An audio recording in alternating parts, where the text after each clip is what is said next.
लोगों ने last class तक कंटिन्यूटी के जितने भी कॉन्सेप्ट थे वो सारे पढ़ लिए थे और लगभग कंटिन्यूटी हमने फिनिश कर दिया था। एक छोटा सा टॉपिक कंटिन्यूटी का, एक और आईवीटी इंटरमीडिएट वैल्यू थ्योरम। अब ये क्या होती है उसको सुने। अगर कोई फंक्शन f आपके पास है जो a to b close interval में कंटिन्यूस है, a to b close interval continuous है, तो f a पे कुछ वैल्यू होगी f ऑफ a और b पे कोई वैल्यू f ऑफ b, तो f ऑफ a और f ऑफ b के बीच में कोई ना कोई एक वैल्यू जरूर एग्जिस्ट करेगी जो किसी न किसी पॉइंट x के लिए डिफाइन होगी। ये है आपका इंटरमीडिएट वैल्यू थ्योरम। मतलब ये क्या कह रहा है कि f of a to b कोई फंक्शन है वो कंटिन्यूस है। ये इस तरह का कोई फंक्शन है जो कंटिन्यूस है, a टू b, ये a है और ये b है, तो इस a पे f ऑफ a बनेगा और इस b पे f ऑफ b बनेगा। अगर ये a टू b कंटिन्यूस है, ये फंक्शन पूरा का पूरा a से b तक कंटिन्यूस फंक्शन है, तो f ऑफ a और f ऑफ b के बीच में कोई ना कोई एक वैल्यू c ऐसी जरूर होने वाली है जो किसी न किसी x की वैल्यू पे डिफाइन होगी और वो x की वैल्यू a और b के बीच में होगी। ये है आपका इंटरमीडिएट वैल्यू थ्योरम। फिर से बताता हूँ, a टू b कोई फंक्शन है वो कंटिन्यूस है और f ऑफ a की वैल्यू f ऑफ b के इक्वल नहीं है, f ऑफ a की वैल्यू f ऑफ b के इक्वल नहीं है। अगर नहीं है तो इस केस में क्या होगा, f ऑफ a और f ऑफ b के बीच में अगर ये दोनों वैल्यू इक्वल नहीं है तो कोई ना कोई वैल्यू तो होगी, बहुत सारी वैल्यू होगी, कोई ना कोई एक ऐसी वैल्यू होगी जो किसी न किसी x की वैल्यू पर डिफाइन होगी और वो x की वैल्यू a और b के बीच में होगी। ये इंटरमीडिएट वैल्यू थ्योरम है। ये तो एटलीस्ट वन की बात होगी, हो सकता है एक से ज़्यादा पॉइंट हो। जैसे अगर मैं बात करूं, ये एक ग्राफ है, ये ग्राफ है जिसके अंदर ये बोलता हूँ मैं कि ये f ऑफ a है, इस पॉइंट पे a, ये f ऑफ a है, ये f ऑफ a, और ये b पॉइंट पे ये f ऑफ b है, f ऑफ b। तो इनके बीच में f ऑफ a और f ऑफ b के बीच में कोई एक वैल्यू c ऐसी ज़रूर होगी जो x की किसी न किसी वैल्यू पर डिफाइन होगी, वो x की वैल्यू a और b के बीच में होगी, एटलीस्ट वन वैल्यू। अब देखो यहाँ पे तीन वैल्यू है, ये x1 है, ये x2 है और ये x3 है। ये तीन वैल्यू पे इसकी वैल्यू c मिल रही है। मतलब मैं बोल सकता हूँ अगर ये x1 है, ये x2 है, ये x3 है, तो और c बिलोंग्स टू, c किसके बीच में आएगा, f ऑफ a और f ऑफ b के बीच में, और f of x1 equal to c equal to f of x2 equal to f of x3, और ये x1 x2 x3 ये belongs to a b, a और b के बीच में आने वाले हैं। इस केस में भी ऐसा ही होगा, f ऑफ a और f ऑफ b इक्वल नहीं है और c belongs to f of a f of b, इन दोनों के बीच में c आने वाला है, c इनके बीच में। तो एक वैल्यू ऐसी जरूर होने वाली है जहां पे f of x0 equal to c होगा। ये है इंटरमीडिएट वैल्यू थ्योरम। अगर कोई ग्राफ किसी पॉइंट पे कंटिन्यूस नहीं है, जैसे ये ग्राफ है, इस पॉइंट पे कंटिन्यूस नहीं है c पे x0 पे, तो हम इसके बारे में कुछ नहीं कह सकते। अगर ये कंटिन्यूस ही नहीं है तो उस पॉइंट पे डोमेन में इंक्लूड ही नहीं होगा, कंटिन्यूस होगा, डिफाइन ही नहीं होगा। तो इसके लिए, इस थ्योरम के लिए ये ज़रूरी है कि वो फंक्शन है वो कंटिन्यूस होना चाहिए। कंटिन्यूस है तो आप ये थ्योरम यूज कर सकते हो। अब ये थ्योरम को यूज कैसे करते हैं, इसके लिए एक दो क्वेश्चन देखते हैं। पहले आप इस थ्योरम को लिख सकते हैं।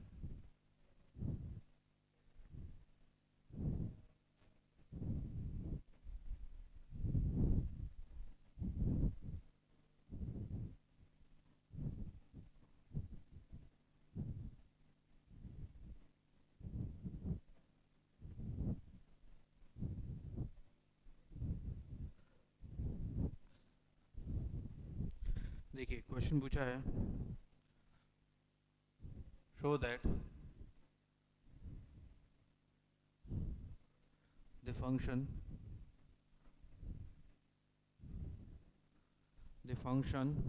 f of x equal to x minus a whole square, x minus b whole square plus x takes the values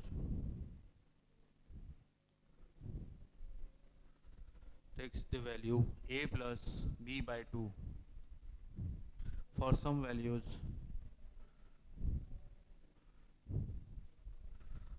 values of x belongs to a comma b। अब देखिए ये पूछ रहा है कि ये जो फंक्शन है f ऑफ x ये वाली वैल्यू देगा किसी पॉइंट पे, ये हमें प्रूव करना है a से b के बीच में। अब देखिए इसको समझते हैं, ध्यान दें क्या ये एक बाई क्वाड्रेटिक फंक्शन है, बाई क्वाड्रेटिक मतलब पॉलिनोमियल फंक्शन, तो ऑलवेज कंटिन्यूस, तो मैं बोल सकता हूँ f of x continuous function है, कंटिन्यूस फंक्शन है। दूसरा f ऑफ a की वैल्यू यहाँ पे a पुट कीजिए, ये 0 आ जाएगा, ये a आ जाएगा, a मिला, और f ऑफ b की वैल्यू पे ये 0 हो गया, ये b मिला, b मिला, f ऑफ a पे a और f ऑफ b पे b। अब देखिए इंटरमीडिएट वैल्यू थ्योरम से बाय आईवीटी a और b के बीच में बीच वाली वैल्यू क्या मैं a प्लस बी बाई 2 लिख सकता हूँ? a प्लस बी बाई 2 ऐसी ज़रूर एग्जिस्ट करेगी किसी न किसी पॉइंट x0 पे, जहाँ पे a plus b by 2 belongs to a comma b, इन दोनों के बीच में है, बिल्कुल बीच में। a प्लस बी बाई 2 की वैल्यू a और b के बीच में होती है। तो ये आईवीटी थ्योरम से हमने ये बता दिया कि f ऑफ x0 पे x0 कोई न कोई ऐसी वैल्यू जरूर होगी जहाँ पे a plus b by 2 exist करेगी, और जहाँ पे x0 क्या होगा, x0 belongs to a comma b। ये आईवीटी थ्योरम, इस तरह से क्वेश्चन सॉल्व करते हैं आईवीटी थ्योरम से। एक और देखिए,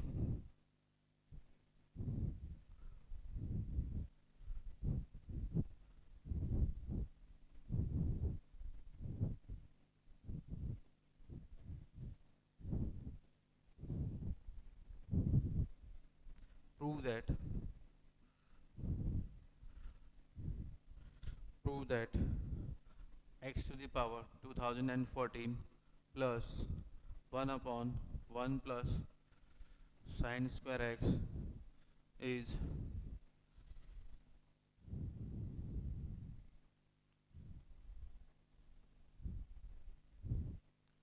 equal to 2014।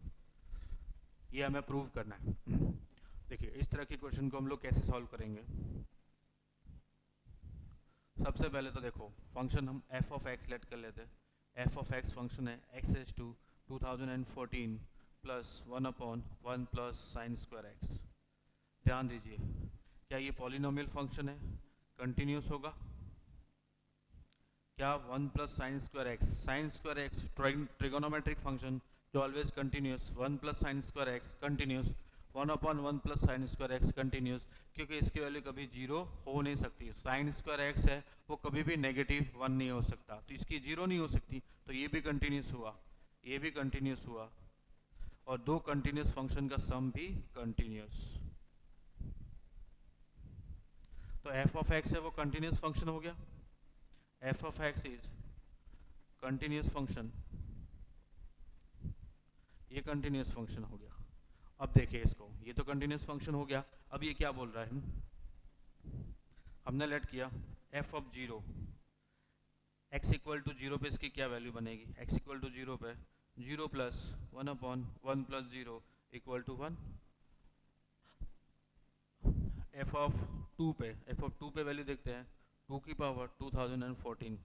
देखो x की वैल्यू 2 पुट करूंगा तो साइन x की वैल्यू 0 से 1 के बीच में आएगी, तो इसकी वैल्यू 1 या उससे थोड़ी सी छोटी हो जाएगी, तो ये लगभग बोल सकता हूँ कि 2 की पावर 2014 के इक्वल है। अब देखिए 0 पे इसकी वैल्यू और 2 पे इसकी वैल्यू, ये फंक्शन कंटिन्यूस है, 0 पे अलग वैल्यू है 2 पे अलग वैल्यू है, तो इन दोनों के बीच में एक न एक वैल्यू ऐसी जरूर होगी। कौन सी वैल्यू? 2014 ऐसी वैल्यू जरूर लाई करेगी जो x0 पे डिफाइन होगी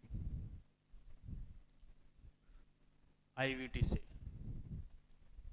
bye intermediate value theorem. IVT आपको क्या बोलती है, अगर कोई फंक्शन कंटिन्यूस है a टू b और f ऑफ a और f ऑफ b पे दोनों की वैल्यू इक्वल नहीं है, तो इन दोनों के बीच की कोई भी वैल्यू जैसे 2014 इन दोनों के बीच में है, उसकी वैल्यू किसी न किसी एक पॉइंट के द्वारा डिफाइन जरूर होगी, अगर ये कंटिन्यूस है तो इस पॉइंट के द्वारा डिफाइन होगी। अब ये पॉइंट है x0, वो 0 और 1 के बीच में कुछ भी हो सकता है, सॉरी 0 और 2 के बीच में कुछ भी हो सकता है। तो इसकी वैल्यू आ गई, ये बाय आईवीटी थ्योरम से हमने इसको प्रूव किया। इस तरह से सिंपल सारे क्वेश्चन पूछे जाते हैं। एक और देखिए,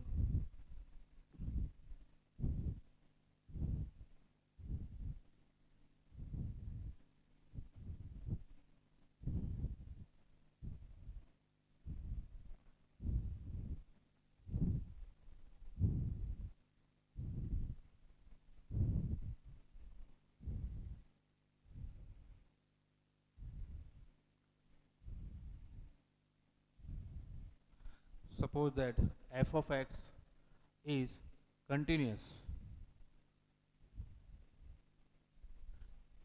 function in 0 to 1 and f of 0 equal to 0 comma f of 1 equal to 0. Prove that f of c equal to 1 minus 2c square for some c belongs to 0 to 1। ये हमें prove करना है। अब देखिए आईवीटी थ्योरम से इसको कैसे prove करते हैं। एफ ऑफ 0 की वैल्यू है और एफ ऑफ 1 की वैल्यू है। हमसे पूछा है एफ ऑफ सी की वैल्यू इसके इक्वल होनी चाहिए। हम लोग इस तरह के क्वेश्चन में क्या करते हैं, हम लोग एक फंक्शन लेट कर लेते हैं। हम लोगों ने एक बड़ा सा फंक्शन लेट किया equal to f of x plus 2x square minus 1। ठीक है, ये फंक्शन लेट किया। ऐसा क्यों किया अभी आपको समझ आ जाएगा। अब मैं एफ ऑफ 0 फाइंड करता हूँ।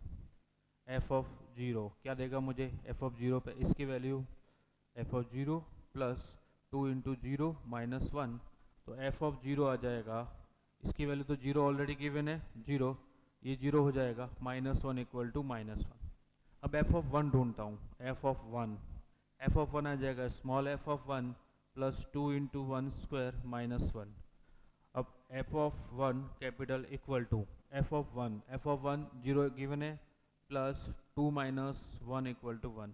अब देखिए क्या मैं बोल सकता हूँ कि एफ ऑफ एक्स अगर ये कंटिन्यूस फंक्शन है तो 2x स्क्वायर माइनस 1 क्या ये पॉलिनोमियल फंक्शन है, ये कंटिन्यूस होगा।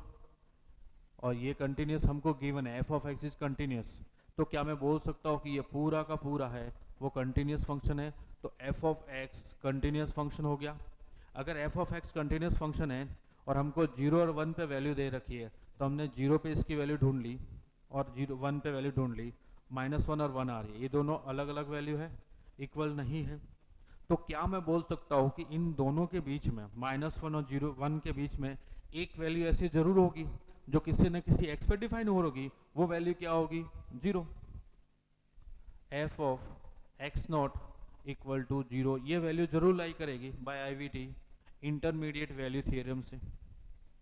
फिर से एक्सप्लेन करूं, मुझे कैसे पता चला ये फंक्शन लेना है, क्योंकि इन्होंने 2x स्क्वायर, आप उसको ऐसे भी लिख सकते हो 1 माइनस 2c स्क्वायर, तो 2x स्क्वायर माइनस 1 ये तो मुझे लेना ही लेना, ये प्रूव करने के लिए जब वो 0 पे ये बनाएगा। और एफ ऑफ एक्स इसलिए ले रहा हूँ कि इसकी 2 पॉइंट पे वैल्यू दे रखी है, इसको दोनों को ऐड किया, ये फंक्शन कंटिन्यूस है, ये पॉलिनोमियल कंटिन्यूस पूरा कंटिन्यूस, 0 और 1 पे वैल्यू फाइंड की अलग अलग आई, दोनों पे वैल्यू एक पे माइनस 1 एक पे 1, तो इस कैपिटल एफ ऑफ एक्स की वैल्यू माइनस 1 और 1 के बीच में कोई भी ऐसी वैल्यू आ सकती है जो किसी न किसी पॉइंट पे डिफाइन होगी। मैंने बोला कि वो वैल्यू 0 है, तो 0 किसी न किसी पॉइंट पे तो डिफाइन होगी, x 0 पे डिफाइन होगी, x 0 पे डिफाइन हो रही है, तो मैं क्या बोल सकता हूँ एफ ऑफ एक्स 0 इसमें पुट करो तो ये बनेगा f of x 0 plus 2x0 square minus 1 equal to 0।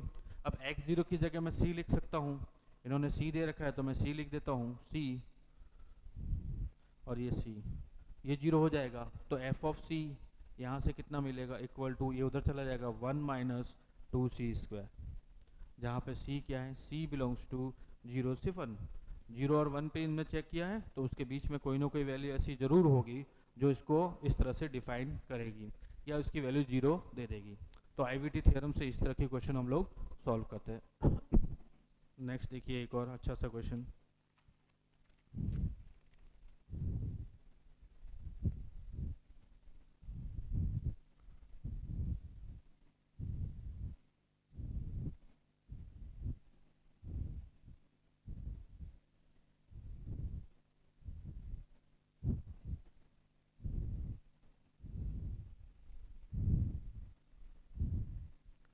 Question given है, late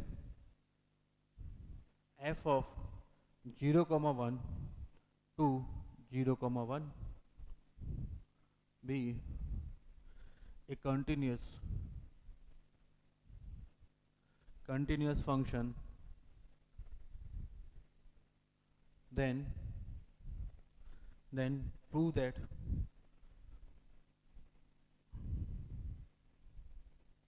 f of x equal to x for at least 1, 0 to 1। अब देखिए इसको कैसे प्रूव करते हैं। हमको क्या गिवन है, फंक्शन गिवन है जो कहाँ से कहाँ तक डिफाइन है, 0, 1 से। ये बोल रहा है x की वैल्यू 0 से लेके 1 तक, ये इसका डोमेन है, और रेंज भी 0 से 1 तक है, ये 0 से 1 तक रेंज। अब क्या बोला है, ये कंटिन्यूस फंक्शन है। कंटिन्यूस फंक्शन है मतलब 0 से 1 तक इसकी कोई ना कोई, हर पॉइंट पे कोई ना कोई वैल्यू मिलती रहेगी। अब 0 पे इसकी वैल्यू क्या हमें नहीं पता, लेकिन इतना पता है कि इसकी रेंज 0 से 1 तक है। तो 0 पे इसकी वैल्यू 0 से 1 के बीच में कुछ भी हो सकती है। 0 पे इसकी वैल्यू 0 से 1 के बीच में कुछ भी हो सकती है, कोई ना कोई वैल्यू होगी। ठीक वैसे ही 1 पे भी 0 से 1 के बीच में कुछ भी वैल्यू हो सकती है, बट कोई ना कोई वैल्यू जरूर होगी। अब हमें नहीं पता कहाँ पे वैल्यू है। अब ये कंटिन्यूस है तो 0 पे 0.1 पे भी कोई ना कोई वैल्यू होगी, वो भी 0 से 1 के बीच में होगी। 0.2, 0.3, 0.4, 0.5, हर पॉइंट पे कोई ना कोई वैल्यू होगी, और वो भी 0 और 1 के बीच में होगी। तो क्या अगर ये फंक्शन कंटिन्यूस इस तरह का ग्राफ हो सकता है?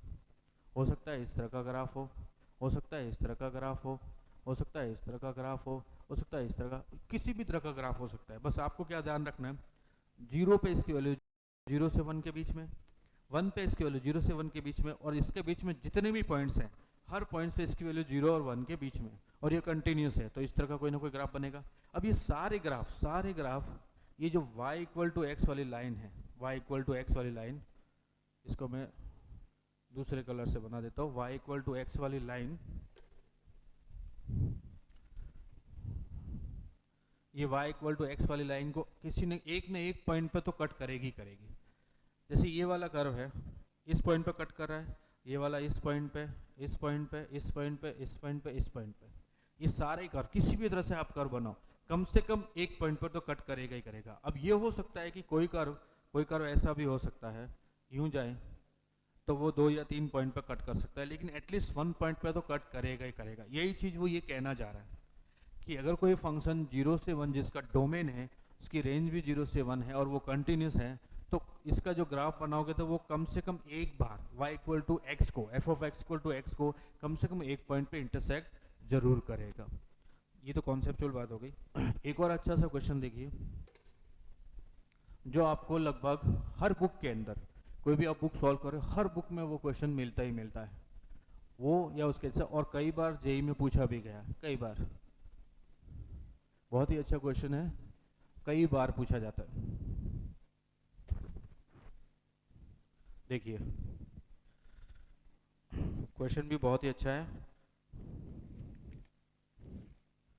क्वेश्चन पूछा है, late f of x be a continuous function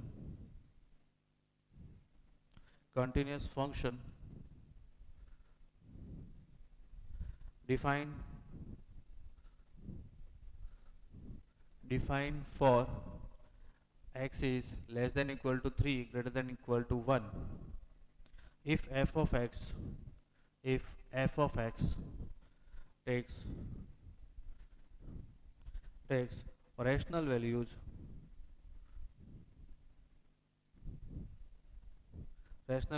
for all x and f of 2 equal to 10, then find the value of F of 1.5, इसकी वैल्यू क्या हो।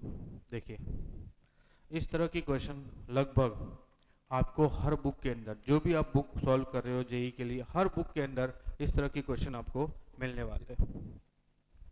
इस तरह के क्वेश्चन आपको हर बुक में मिलने वाले हैं, और जो भी आप मटेरियल सॉल्व कर रहे हो हर मटेरियल के अंदर भी मिलेंगे, और जेई के अंदर भी कई बार पूछा जा चुका है। इसमें क्या क्या रहा है उसको ध्यान से सुनते हैं, इसका कॉन्सेप्ट है वही इंपॉर्टेंट है।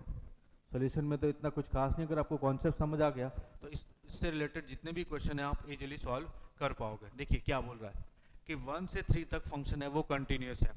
इसका मतलब f ऑफ 1 से लेके f ऑफ 3 तक ये सारी वैल्यूज लेगा। f ऑफ 1 पे जो वैल्यू आएगी और f ऑफ 3 पे जो वैल्यू आएगी, इन दोनों के बीच में जितनी वैल्यू, सारी वैल्यू आएगी। जैसे मान लो मैं इसका ग्राफ ऐसे बना देता हूँ, ये ऐसे बनाया, f ऑफ 1 पे इसकी वैल्यू f ऑफ 1 है और 3 पे इसकी वैल्यू f ऑफ 3 है। इन दोनों के बीच में जितनी वैल्यू आएगी सभी वैल्यू लेगा। बिल्कुल। अब देखिए ये क्या बोल रहा है कि एक तो कंटिन्यूस है तो सारी वैल्यू आनी ही चाहिए, दूसरा सिर्फ रेशनल वैल्यू ही लेगा, दूसरी वैल्यू नहीं, रेशनल वैल्यू ही लेगा। और अगर हम बोले कि f ऑफ 1 और f ऑफ 3 इक्वल नहीं है, ये दोनों इक्वल नहीं है, अगर ये दोनों इक्वल नहीं है तो इसके बीच में अगर ये कंटिन्यूस होता हुआ ग्राफ आ रहा है तो अगर किसी पॉइंट पे इसकी रेशनल वैल्यू आ गई, ये रेशनल वैल्यू आ गई, दूसरे पॉइंट पे यहाँ पे रेशनल वैल्यू आ गई, तो दो रेशनल वैल्यू के बीच में infinite number of irrational number होते हैं। इन्होंने बोला है कि एक तो फंक्शन कंटिन्यूस है, दूसरा ये हमेशा रेशनल वैल्यू लेगा। हमने लेट किया कि f ऑफ 1 पे कोई वैल्यू आ रही है, f ऑफ 3 पे कोई वैल्यू आ रही है, और 1 पे और 3 पे जो वैल्यू वो इक्वल नहीं है और कंटिन्यूस है, तो ग्राफ इसके बीच की सारी वैल्यू लेगा और दो रेशनल वैल्यू ले ली, तो दो रेशनल के बीच में infinite number of irrational number आते हैं। अब ये infinite number of irrational number है, वहाँ पे तो ये वैल्यू लेगा ही नहीं, तो डिसकंटिन्यू हो जाएगा। इसका मतलब दोनों चीज़ है, एक चीज़ क्या कि अगर या तो ये कंटिन्यूस है तो ये दोनों इक्वल होंगे, इक्वल ही होना पड़ेगा, और अगर ये दोनों इक्वल नहीं है तो कंटिन्यूस नहीं होगा, हर इरेशनल वैल्यू पर डिसकंटिन्यूस हो जाएगा। तो इसका एक ही सोल्यूशन हो सकता है कि मैं बोल सकता हूँ कि f ऑफ 1 पे और f ऑफ 3 इन दोनों पे वैल्यू इक्वल होगी, दोनों पे वैल्यू इक्वल होगी, और इनके बीच में जितने भी पॉइंट्स आ रहे हैं सभी पॉइंट्स पे वैल्यू इक्वल होगी। क्योंकि अगर इक्वल नहीं हुई तो दो रेशनल के बीच में infinite number of irrational number आ जाएंगे, जो कि ये लेगा ही नहीं। ऐसा पॉसिबल हो सकता है, कब पॉसिबल हो सकता है, जैसे मान लो मैं इसको कोई कांस्टेंट फंक्शन बना दूं y इक्वल टू 2, ये रेशनल नंबर है, वो आप x की कुछ भी वैल्यू पुट करो, कुछ भी माइनस इन्फिनिटी से प्लस इन्फिनिटी तक, ये हमेशा रेशनल वैल्यू देगा।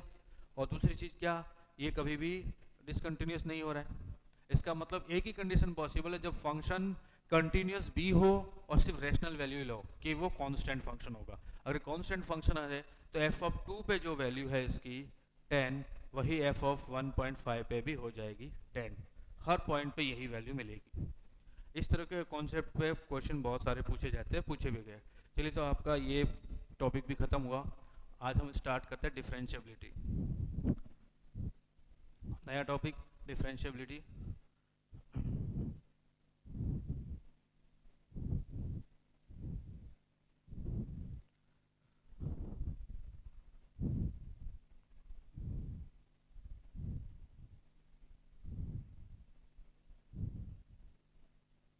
डिफरेंशिएबिलिटी, अब देखिए डिफरेंशिएबिलिटी वैसे तो ये होता है यूनिक टेंजेंसी।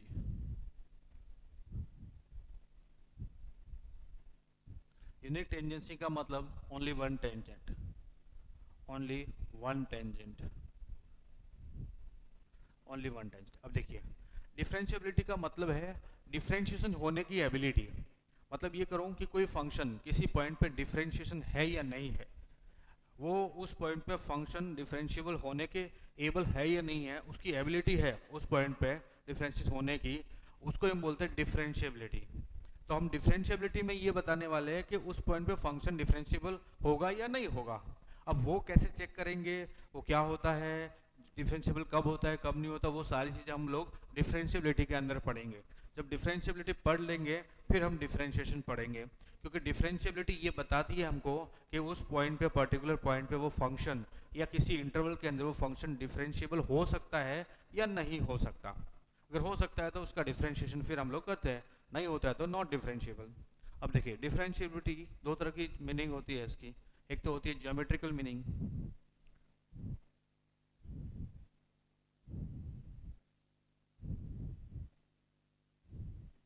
और एक होती है फिजिकल मीनिंग।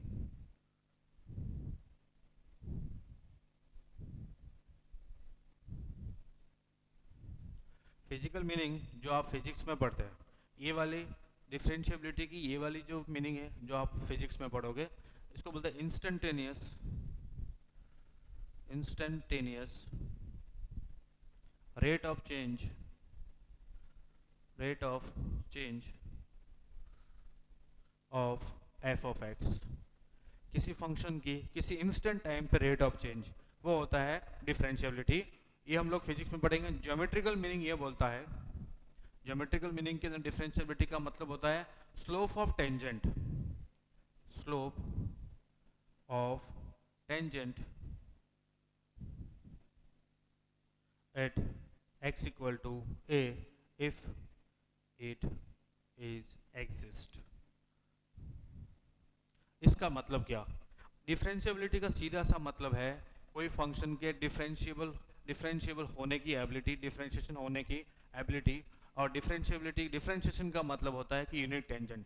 किसी पॉइंट पे, किसी फंक्शन के किसी पॉइंट पे अगर आप एक यूनिक टेंजेंट ड्रॉ कर सकते हो तो जो उसका स्लोप होता है वही उसका डिफरेंशिएशन होता है उस पॉइंट पे।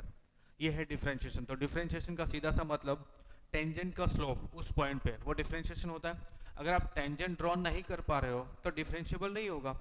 या फिर एक से ज़्यादा टेंजेंट आ रही है तो आप यूनिक टेंजेंट नहीं बोल सकते, वहाँ पे भी डिफरेंशिएबल नहीं होगा। तो ज्योमेट्रिकल मीनिंग क्या बताता है? कोई फंक्शन है आपके पास, उस फंक्शन के कर्व पे किसी पॉइंट पे आपने टेंजेंट ड्रॉ की, इस टेंजेंट का ये जो स्लोप होता है टेन थीटा, वही इसका डिफरेंशिएशन होता है इस पॉइंट पे ए पे एट एक्स इक्वल टू ए। ये है ज्योमेट्रिकल मीनिंग। फिजिकल मीनिंग तो आप समझ गए, जो फिजिक्स में पढ़ते हो आप, instantaneous rate of change of F of x. अब देखिए अगर टेंजेंट की बात आई है तो टेंजेंट क्या है? टेंजेंट होता है लिमिटिंग केस ऑफ सीकेंड। आपके पास अगर कोई सीकेंड है उसका लिमिटिंग केस ही होता है टेंजेंट। तो tangent is a limiting case of secant। अब वो क्या चीज होती है उसको समझते हैं। पहले तो डिफरेंशिएबिलिटी समझ आ गया होगा। डिफरेंशिएबिलिटी का मतलब डिफरेंशिएशन होने की एबिलिटी, किस किस फंक्शन की किस किस पॉइंट पे या किस इंटरवल में डिफरेंशिएबल होने की एबिलिटी है, उसके बारे में जो स्टडी करते हैं वही डिफरेंशिएबिलिटी है। डिफरेंशिएबिलिटी का इसका इस तरह से मीनिंग देखा जाए तो यूनिक टेंजेंसी है, मतलब अगर इसकी यूनिक टेंजेंट बना सकते हो तो ही डिफरेंशिएशन है। कभी कभी इसको डेरिवेबिलिटी भी बोलते हैं। इन दोनों का एक ही मीनिंग है, डिफरेंशिएबिलिटी या डेरिवेबिलिटी। ज्योमेट्रिकल मीनिंग आपको समझ आ गया होगा, किसी लाइन का टेंजेंट का स्लोप उस पॉइंट पे, वही उसका डिफरेंशिएशन है। अब टेंजेंट की बात आई है तो टेंजेंट क्या होती है? टेंजेंट होती है सीकेंड का लिमिटिंग केस। अब ये क्या चीज होती है, अब वो उसको समझते हैं।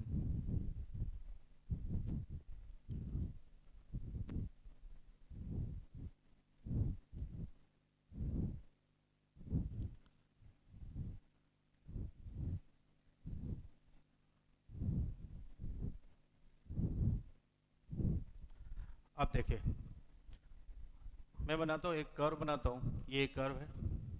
इस कर्व पे एक सीकेंड बनाई, ये सीकेंड है ए और बी पे, सीकेंड ए बी, सीकेंड ए बी है। इस ए पे स्मॉल वाला ए ले लेता हूँ, स्मॉल ए, ये स्मॉल बी। इस पे एफ ऑफ ए इसकी वैल्यू होगी और इसकी वैल्यू एफ ऑफ बी होगी। अब ध्यान दें, अगर मैं इस बी पॉइंट को, इस बी पॉइंट को, इस ए पॉइंट को, इस बी पॉइंट को थोड़ा सा इधर ले आता हूँ तो क्या ये लाइन कुछ ऐसे होने वाली है? ये ऐसी लाइन जाएगी। फिर थोड़ा सा और ले आऊँ इधर, ये ऐसे लाइन जाएगी। फिर थोड़ा सा और ले आऊँ, फिर बिल्कुल इसके नज़दीक ले आओ, बिल्कुल इसके नज़दीक, तो क्या ये ऐसी लाइन जाने वाली है? ये वाली लाइन।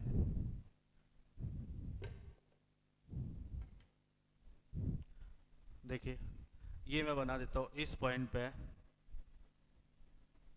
ये वाली। अब मैं जब B है वो बिल्कुल A के नज़दीक आ गया, बिल्कुल A के नज़दीक, मतलब कैसा, जैसे ये A है तो ये बिल्कुल इसके नज़दीक दूसरा पॉइंट ये B आ गया।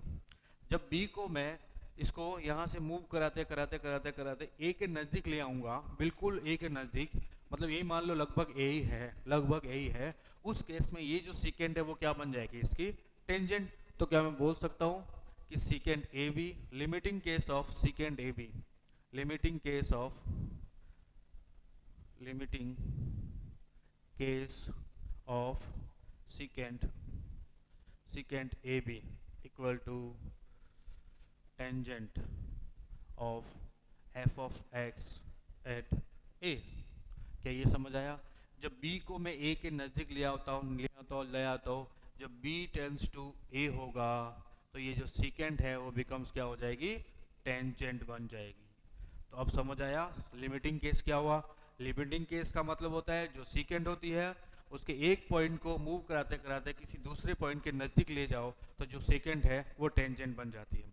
अब देखिए, अब हमने डिफरेंशिएशन पढ़ा, डिफरेंशिएशन में क्या बताया ज्योमेट्रिकल मीनिंग में, स्लोप ऑफ टेंजेंट।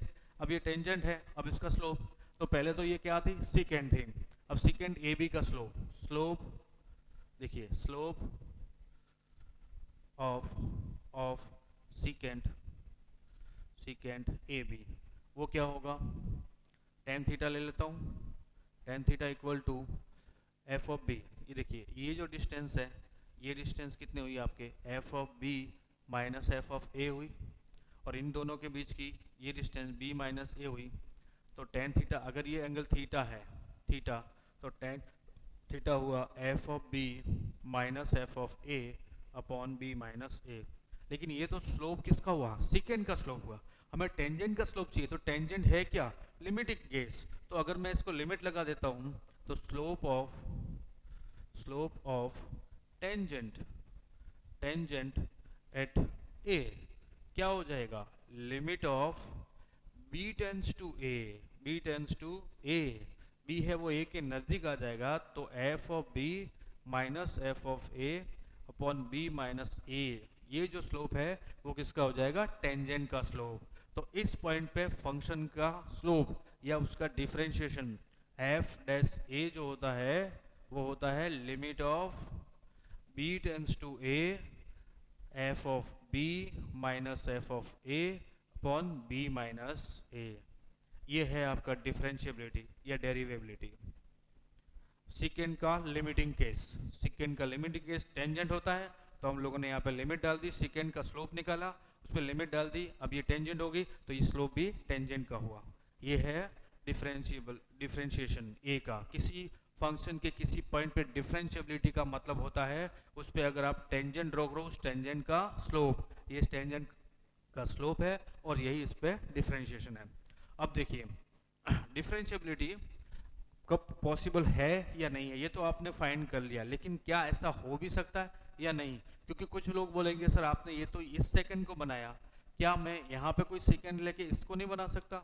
आपने राइट साइड से सेकंड की टेंजेंट बनाई, मैं किसी और लेफ्ट साइड से सेकंड से टेंजेंट क्यों नहीं बना सकता? बना सकता हूँ। क्या वो यही टेंजेंट आएगी या नहीं आएगी, यूनिक टेंजेंट बनेगी या नहीं बनेगी, उसके लिए देखते हैं। नेक्स्ट है LHD और RHD। ये तो था आपका सीकेंट की लिमिटिंग केस से हम लोग टेंजेंट कैसे बनाते हैं।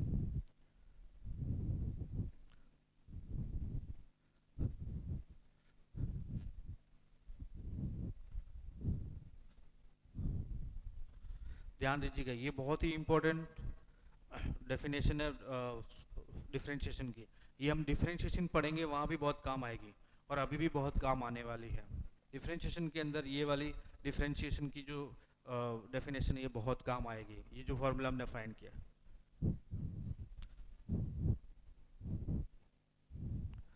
देखिए LHD एंड RHD,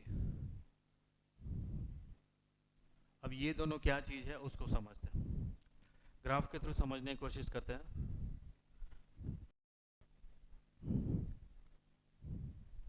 ये मैंने एक ग्राफ बनाया, अब इसके अंदर मैं एक सीकेंट बनाता हूँ, ये सीकेंट बनाई, एक और सीकेंड बनाता हूँ,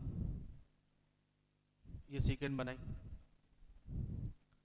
अब देखिए ये है पॉइंट, इसका नाम ए दे देता हूँ, इसका नाम बी, इसका नाम सी दे देता हूँ। यहाँ पे वैल्यू सी, ये स्मॉल ए और ये स्मॉल बी, यहाँ पे इसकी वैल्यू एफ ऑफ बी है, यहाँ पे इसकी वैल्यू एफ ऑफ ए है और यहाँ पे इसकी वैल्यू एफ ऑफ सी है। अब देखिए क्या मैं बोल सकता हूँ, अगर मैं इस सेकेंड से टेंजेंट बनाने जाऊँ राइट साइड से, ए के राइट साइड से अगर टेंजेंट बनाने जाऊँगा, जब b टेंड्स टू ए होगा, b टेंड्स टू ए, तो secant a b becomes tangent at a. जब मैं b a के नज़दीक जाएगा तो a पे ये टेंजेंट बन जाएगी सीकेंट। ठीक वैसे ही जब c टेंड्स टू a हो जाएगा तो सीकेंट सी ए becomes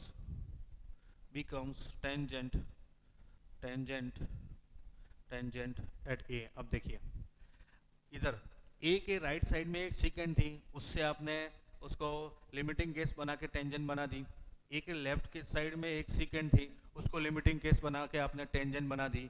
इधर से भी टेंजेंट बनाई, इधर से भी टेंजेंट बनाई, ये दो अलग अलग टेंजेंट हुई। लेकिन अगर ये दोनों एक ही टेंजेंट बन जाती है दोनों, तो हम बोल देंगे कि इस ए पे फंक्शन है वो डिफरेंशिएबल है, क्योंकि डिफरेंशिएबिलिटी की डेफिनेशन ही यही है यूनिक टेंजेंसी।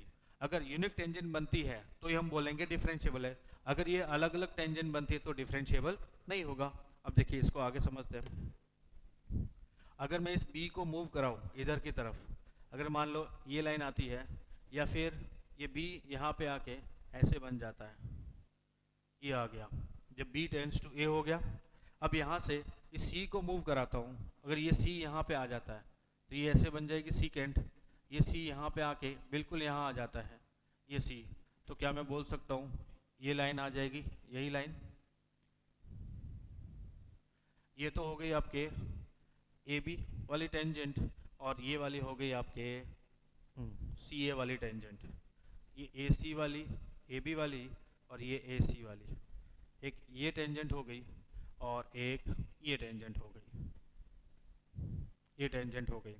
अब देखिए आर एच डी का मतलब है कि ए के राइट हैंड साइड वाली सीकेंट से जो आपने टेंजेंट बनाई है उसको हम राइट हैंड डेरिवेटिव बोलते हैं। आर एच डी का मतलब right hand and derivative,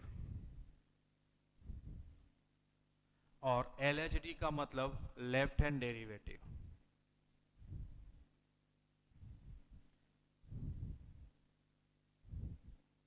left hand derivative. अब ये चीज़ें क्या होती है, अभी थोड़ी देर पहले आपको सीकेंट का लिमिटिंग केस बताया था टेंजेंट बना के। अब राइट साइड वाली सीकेंट से बनाता हूँ। अगर मैं राइट साइड वाली सीकेंट से बनाता हूँ तो क्या मैं थोड़ी देर के लिए ये जो डिस्टेंस है इस डिस्टेंस का नाम h दे देता हूँ, ये जो डिस्टेंस है वो h है, ये जो डिस्टेंस है इस डिस्टेंस का नाम भी मैं h दे देता हूँ कि h इधर है और h उधर है। तो ये क्या बन जाएगा, f of a plus h बन जाएगा, ये क्या बन जाएगा, f of a minus h बन जाएगा। तो क्या मैं बोल सकता हूँ कि slope of secant a b का स्लोप जो होगा वो आएगा टेन थीटा नाम दे देता हूँ, ये बन जाएगा f of a plus h minus f of a upon h, ये आ गया। अब मैं बोलता हूँ slope of tangent eight a from right side वाली सीकेंट से जो टेंजेंट a बनी है, a पे राइट वाली सीकेंट से टेंजेंट बनी है, उसका स्लोप क्या होगा, लिमिट ऑफ, अब देखिए limiting b tends to a होगा, जब b a के इक्वल हो जाएगा तो ये वाली डिस्टेंस से कितनी हो जाएगी, लगभग 0 के इक्वल हो जाएगी। तो क्या मैं बोल सकता हूँ कि h है वो लगभग 0 के नज़दीक होगा। तो limit of h tends to जब 0 बनेगा तो f of a plus h minus f of a upon h जो है वो आपका बन जाएगा slope of tangent at a, लेकिन कहाँ से, राइट साइड से, इसलिए हम उसको बोलते हैं फ्रॉम राइट साइड, जिसको बोलते हैं R H D, right hand derivative, और ये इक्वल टू होता है एफ डैश ए प्लस के।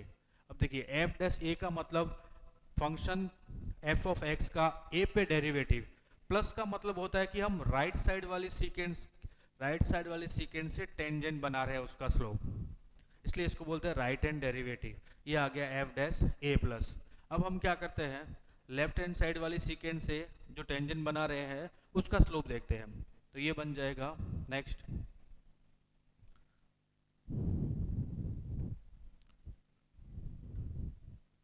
ये बन जाएगा स्लोप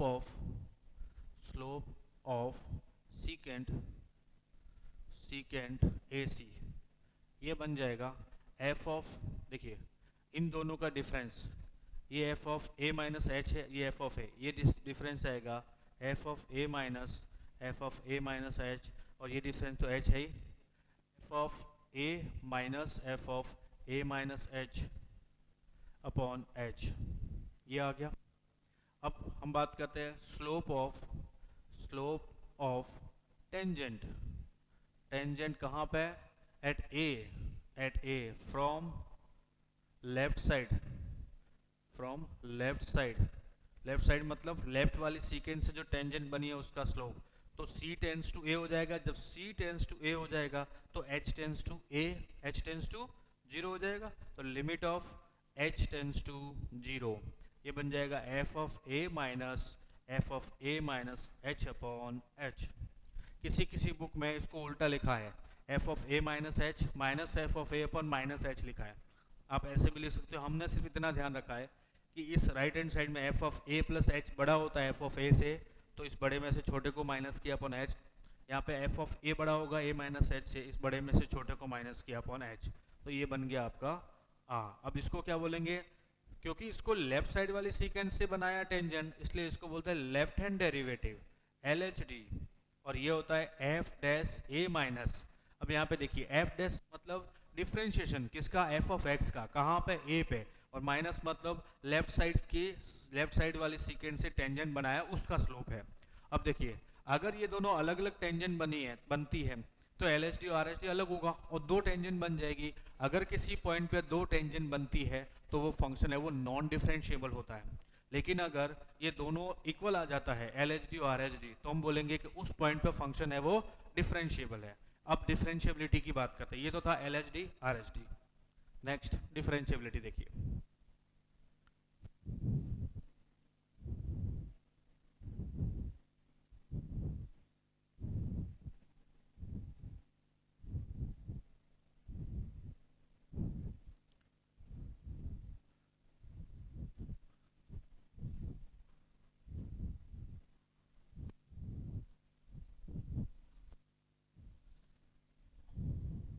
अब बात करते हैं डिफरेंशिएबिलिटी। अगर आपको LHD और RHD समझ में आया है तो डिफरेंशिएबिलिटी देखिए ग्राफ के थ्रू समझने की कोशिश करते हैं। ये एक ग्राफ है, ये इस पॉइंट से ये सीकेंड बनाई है, एक सीकेंड ये बनाई है। अगर मैं इस सीकेंड से इसका लिमिटिंग केस लेता हूँ, इसका लिमिटिंग केस इस पॉइंट को यहाँ ले आता हूँ तो यहाँ से एक टेंजेंट बनती है ऐसे, इस पॉइंट को यहाँ ले आता हूँ तो यहाँ से एक सीकेंड बनती है ये। अगर ये दोनों टेंजेंट इक्वल है, एक ही टेंजेंट बनती है एक ही लाइन में, तो हम बोलेंगे at x equal to a f of x is differentiable.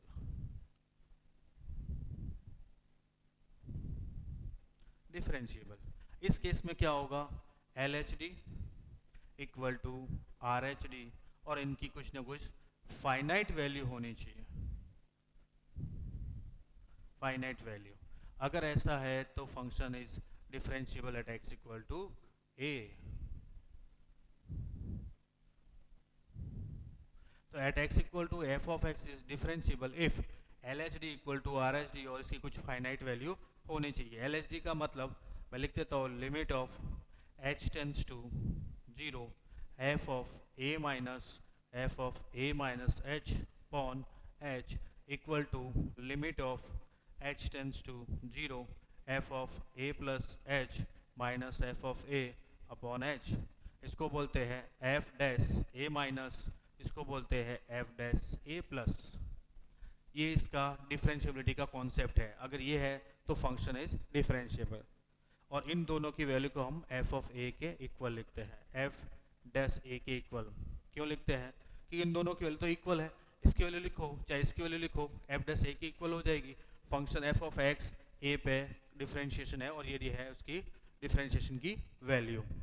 ये था डिफरेंशिएबल। अब कोई बोले सर नॉन डिफरेंशिएबल कैसे होता है, तो उसके लिए समझे। जैसे मान लो ये एक कर्व है। अब यहाँ पे मैंने दो सीकेंट बना दी है। ये कर्व है, एक सीकेंट यहाँ आ गई, ये वाली सीकेंट, और एक सीकेंट यहाँ आ गई, ये सीकेंट। अब ये जो सीकेंट है राइट साइड में, इसको मैं इस पॉइंट को यहाँ पे मूव कराते कराते लेके आया, तो ये टेंजेंट बन गई इस पॉइंट पे। इस सीकेंट को यहाँ मूव कराते कराते इस पॉइंट को इस पॉइंट के नज़दीक ले आया, तो ये टेंजेंट बन गई इस पे, ये टेंजेंट। देखिए ध्यान से कितनी टेंजेंट बन गई, यहाँ पे दो टेंजेंट बन गई। तो यहाँ पे non differentiable, non differentiable, non differentiable. Right side वाली सीकेंट से अलग टेंजेंट है, लेफ्ट साइड वाली सीकेंट से अलग टेंजेंट है, तो नॉन डिफरेंशिएबल। और यहाँ पे पॉइंट ध्यान से देखो तो क्या है, ये एक शार्प कॉर्नर है।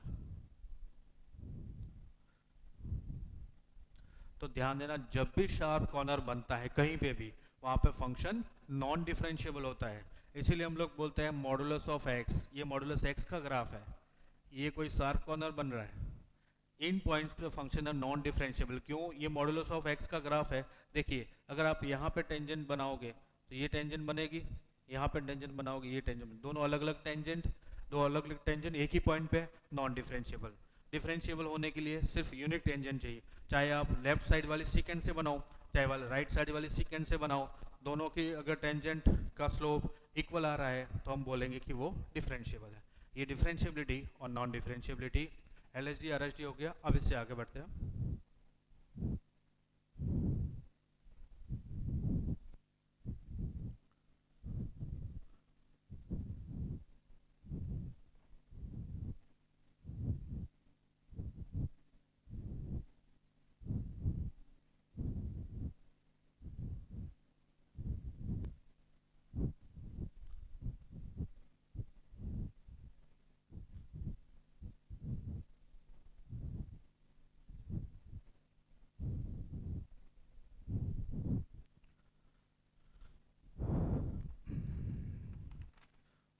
देखिए नेक्स्ट थियरम है।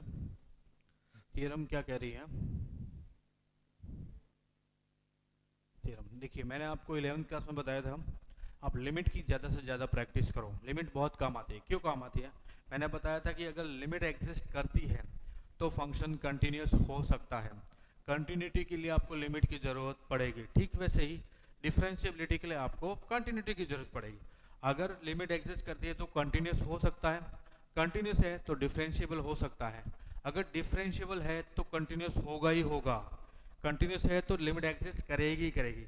ये ऐसे भी चलता है लेकिन इस तरह से चले जरूरी नहीं है। डिफरेंशिएबल है मतलब वो कंटिन्यूटी पार करके आया है, कंटिन्यूस है तभी डिफरेंशिएबल हुआ है। लेकिन डिफरेंशिएबल कंटिन्यूस है तो डिफरेंशिएबल होगा जरूरी नहीं है। हो सकता है कि लिमिट तो एग्जिस्ट कर रही हो लेकिन पॉइंट पे वैल्यू है वो इक्वल नहीं है तो कंटिन्यूस नहीं होगा। लिमिट तो एग्जिस्ट कर रही है लेकिन कंटिन्यूस नहीं है। ठीक वैसे ही कंटिन्यूस तो है लेकिन शार्प कॉर्नर बन रहा है, ऐसा ऐसा शार्प कॉर्नर बन रहा है, ये कंटिन्यूस है but non differentiable, unique tangent नहीं है। तो ये थ्योरम क्या बताती है कि अगर फंक्शन डिफरेंशिएबल है तो वो कंटिन्यूस होगा ही होगा, कंटिन्यूस है तो डिफरेंशिएबल होगा ये जरूरी नहीं है। ठीक वैसे लिमिट एग्जिस्ट करती है तो कंटिन्यूस हो भी सकता है नहीं भी, लेकिन कंटिन्यूस है तो लिमिट एग्जिस्ट करेगी ही करेगी। तो थ्योरम है if a function if a function f is derivable at x equal to a, then f is continuous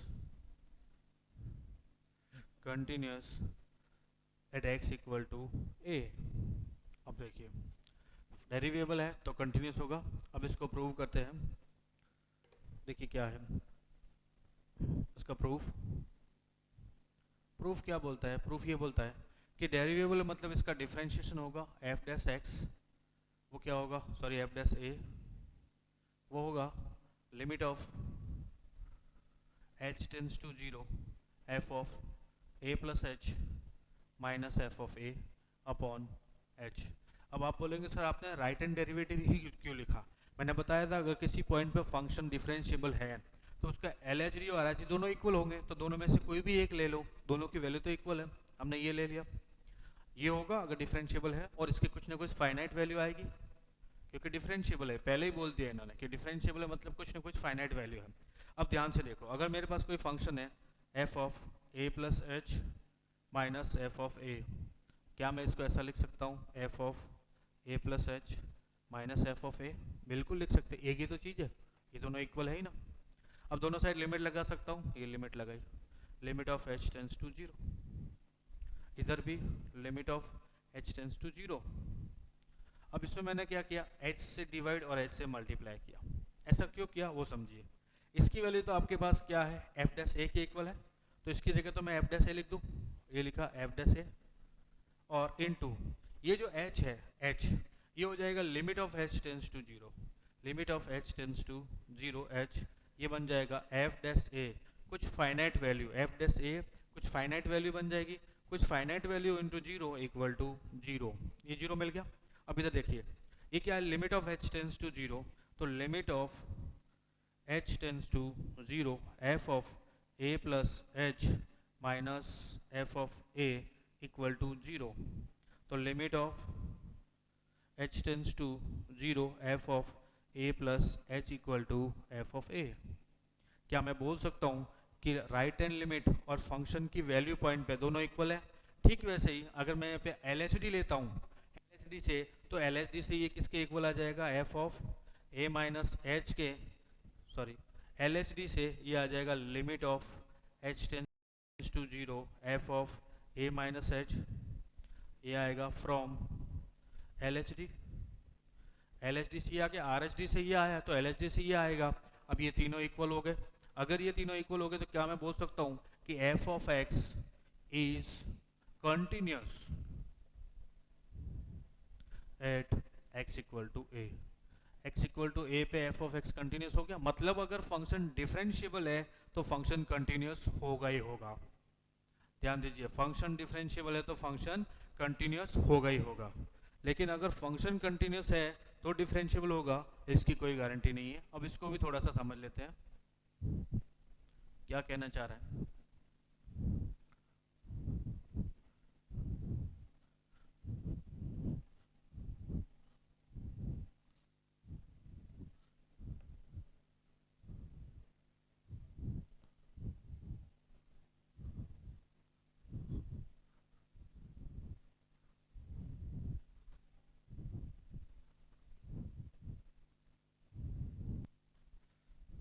देखिए ये कहना चाह रहा है कि अगर डिफरेंशिएबिलिटी है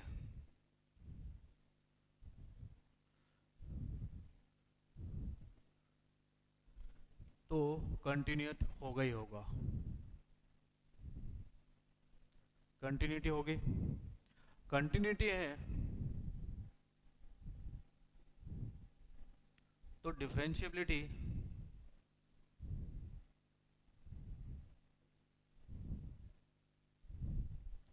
होगी, ये जरूरी नहीं है, नॉट नेसेसरी। डिफरेंशिएबल है तो जरूरी है कंटिन्यूस होगा ही होगा, लेकिन कंटिन्यूस है तो डिफरेंशिएबल होगा या नहीं होगा वो जरूरी नहीं है, हो भी सकता नहीं भी। अगर शार्प कॉर्नर आ गया तो कंटिन्यूस तो है लेकिन डिफरेंशिएबल नहीं है। ठीक वैसे ही अगर नॉन डिफरेंशिएबल है, नॉन डिफरेंशिएबल है, नॉन डिफरेंशिएबल है तो डिसकंटिन्यूस होगा, ये भी जरूरी नहीं है। क्यों, ये देखिए यहाँ पे शार्प कॉर्नर आ गया तो डिफरेंशिएबल तो नहीं है, लेकिन डिसकंटिन्यूस थोड़ी है, कंटिन्यूस है। लेकिन अगर डिसकंटिन्यूस है, डिसकंटिन्यूस है तो वो नॉन डिफरेंशिएबल होगा ही होगा।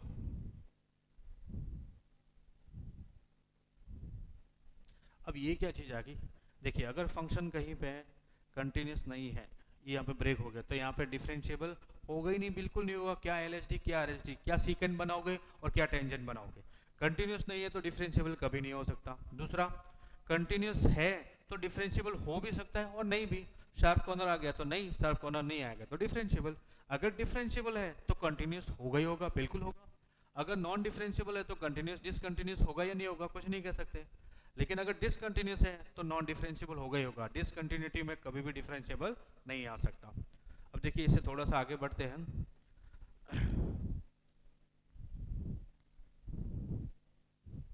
हमको गिवन है कि लेट ए पॉइंट बोल रहा है, नोट डाल के लिखना है। नोट क्या है? Let f dash a equal to p. P कोई वैल्यू एफ डैश ए की प्लस राइट हैंड डेरिवेटिव की and f dash a minus left hand derivative की कोई वैल्यू क्यू है, where p and q are finite. ये दोनों finite है। Then अगर ये दोनों फाइनाइट है देन फर्स्ट P और Q इक्वल है तो F is derivative at x equal to a। ये तो अभी बताया कि LHD और RHD दोनों इक्वल है, फाइनाइट वैल्यू तो डेरिवेटिव होगा। दूसरा, अगर P is not equal to Q, P और Q इक्वल नहीं है, F इज नॉट डेरिवेटिव। अब डेरिवेटिव नहीं है तो फंक्शन कंटिन्यूस हो भी सकता है और नहीं भी।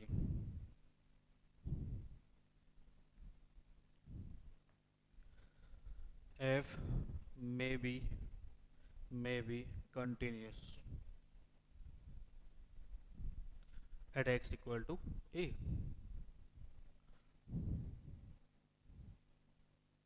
जब ऐसा केस बने कि फंक्शन डिफरेंशिएबल तो नहीं है लेकिन कंटिन्यूस है तो उस केस में शार्प कॉर्नर बनता है। ये भी आप चाहो तो लिख सकते हो, if a function f is not differentiable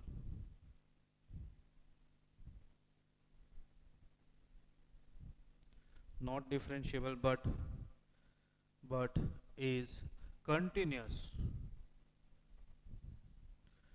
continuous at x equal to a, it geometrically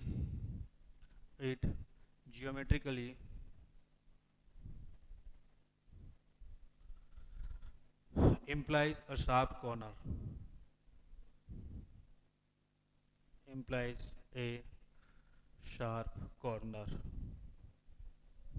ठीक है। ये थी डिफरेंशिएबिलिटी और कंटिन्यूटी की रिलेशन वाली बातें। नेक्स्ट चलते हैं। कोई फंक्शन कब कब नॉन डिफरेंशिएबल होता है वो देखते हैं।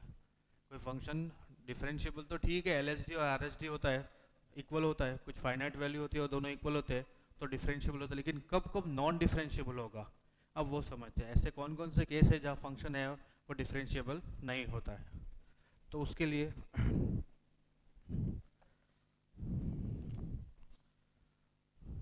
how can a function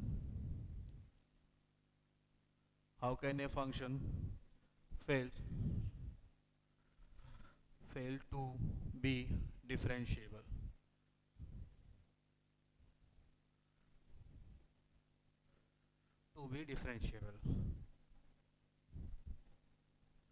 चलिए इसको समझते हैं। क्या क्या केस हो सकते हैं। एक केस तो ये हो सकता है कि शार्प कॉर्नर बने।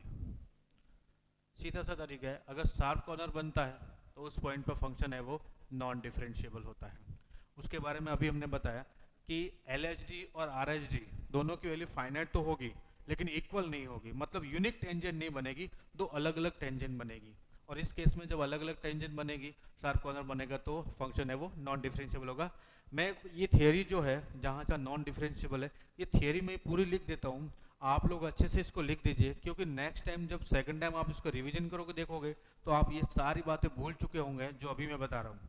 अगर आप लिख के रखोगे, एक एक चीज़ आपको लिख के रखनी है, जब भी आप रिवीजन करोगे और उन नोट्स को देखोगे जो आपने लिखे हैं तो आपको सारी चीज़ें अपने आप याद आ जाएगी।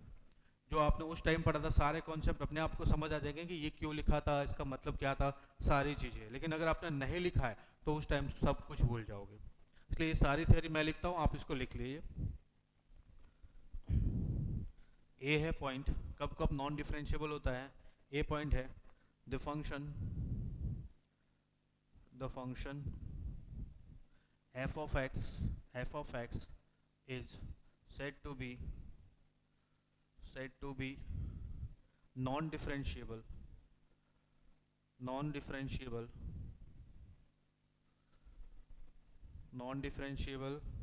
at x equal to a if both left and right hand derivative left and right hand derivative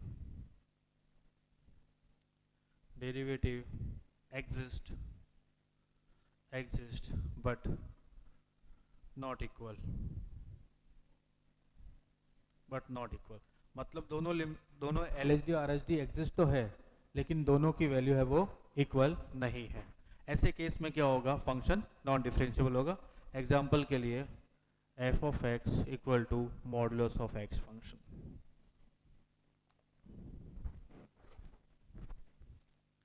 next b point देखिए,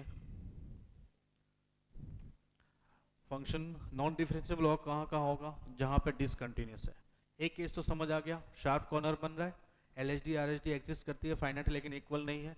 दूसरा, अगर फंक्शन डिसकंटिन्यूस है, ये फंक्शन डिसकंटिन्यूस है। बी पॉइंट है function is discontinuous at x equal to a, मतलब इसके अंदर जंप है तो उस पॉइंट पे फंक्शन है वो नॉन डिफरेंशिएबल। सी पॉइंट है वर्टिकल टेंजेंट। अब ये क्या चीज़ है, इसको अच्छे से समझे। वर्टिकल टेंजेंट आइदर और both left and right hand derivative left and right hand derivative are not finite मतलब ये समझ में आया। जैसे आपको बताया था कंटिन्यूटी के अंदर LHL और RHL दोनों इक्वल है तो फंक्शन कंटिन्यूस हो सकता है मे बी, लेकिन अगर दोनों इक्वल नहीं है तो फंक्शन डिसकंटिन्यूस ही होगा। नॉन रिमूवेबल डिसकंटिन्यूटी उसके अंदर एक आती थी इनफाइनाइट टाइप, जिसके अंदर LHD या RHD LHL या RHL या दोनों में से कोई एक या दोनों इनफाइनाइट पे है। ठीक वैसे यहाँ पे भी अगर LHD और RHD की दोनों फाइनाइट वैल्यू है और इक्वल नहीं है तो नॉन डिफरेंशिएबल, डिसकंटिन्यूस है तो नॉन डिफरेंशिएबल, और LHD या RHD दोनों में से कोई एक या दोनों की वैल्यू है वो इनफाइनाइट है तो उस केस में क्या बनेगा, ये नॉन डिफरेंशिएबल बनेगा। अब वर्टिकल टेंजेंट क्या है उसको समझिए, इसी के अंदर आता है the curve has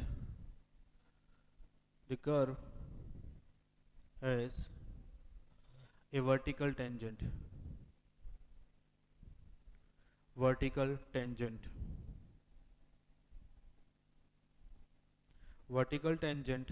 line when x equal to a, that is f is continuous at a and limit of that is f is continuous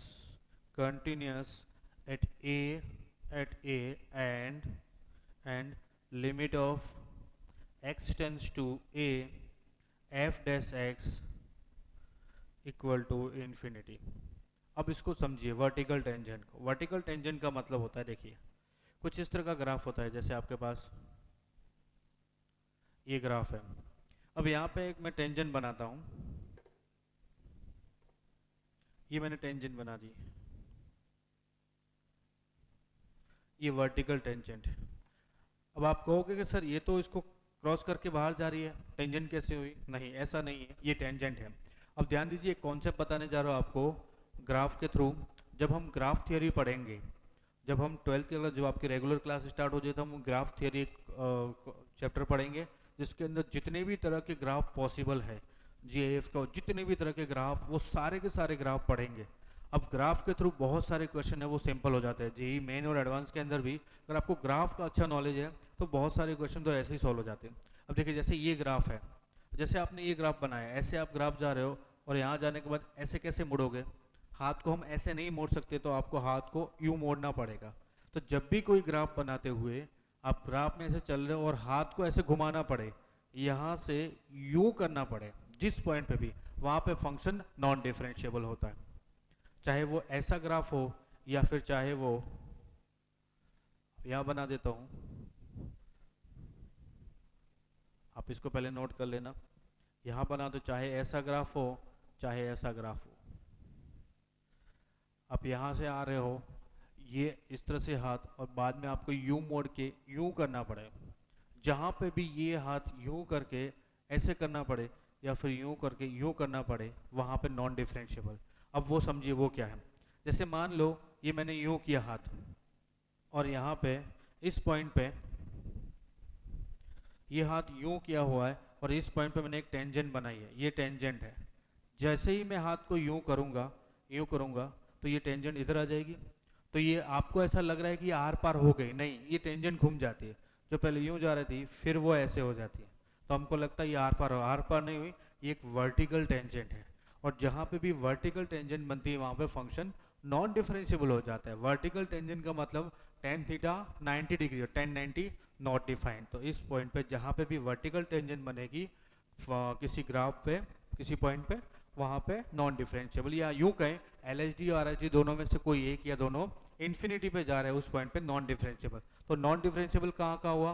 जब एलएचडी आरएचडी फाइनाइट वैल्यू लेकिन इक्वल नहीं है, शार्प कॉर्नर बन रहा है, function discontinuous है, या फिर वर्टिकल टेंजेंट बन रही है, एलएचडी आरएचडी में से कोई एक इन्फिनिटी पे या दोनों, तो नॉन डिफरेंशिएबल। आगे बढ़ते हैं।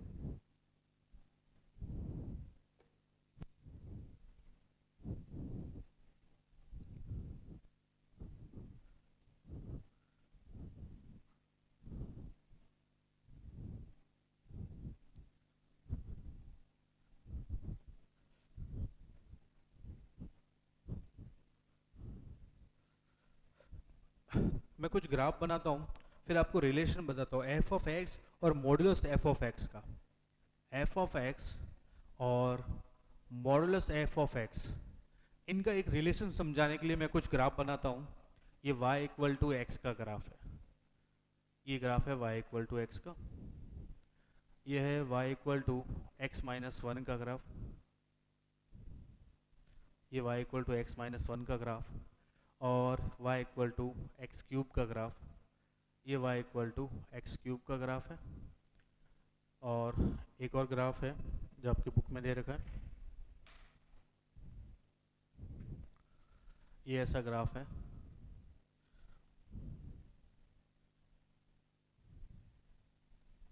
ये ऐसा ग्राफ है। इन तीनों ग्राफ को समझते हैं, थोड़ा नज़दीक बना लेता हूँ।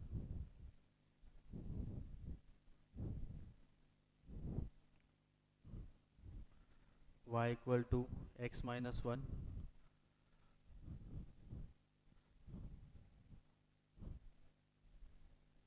y equal to x cube, और ये वाला कोई फंक्शन है f ऑफ x का ग्राफ है। अब देखिए ध्यान से समझे, ये अगर y इक्वल टू एक्स का ग्राफ है, तो मैं अगर बोलता हूँ आपको कि x इक्वल टू जीरो पे, x इक्वल टू जीरो पे इसकी value f of x equal to x है, f ऑफ जीरो पे इसकी वैल्यू जीरो। अब मैं इसका डिफ्रेंशिएशन करता हूँ, f डैश एक्स वो आएगा वन, तो f डैश जीरो पे इसकी वैल्यू वन आ रही है, f ऑफ जीरो पे इसकी वैल्यू जीरो, और f डैश जीरो पे इसकी वैल्यू वन आ रही है। अब इसको समझे, x माइनस वन को f of x equal to x minus one, f of g one पे, f ऑफ वन पे इसकी वैल्यू जीरो आ रही है, और f डैश x किया तो इसकी वैल्यू वन आई, और f डैश जीरो पे इसकी वैल्यू वन है।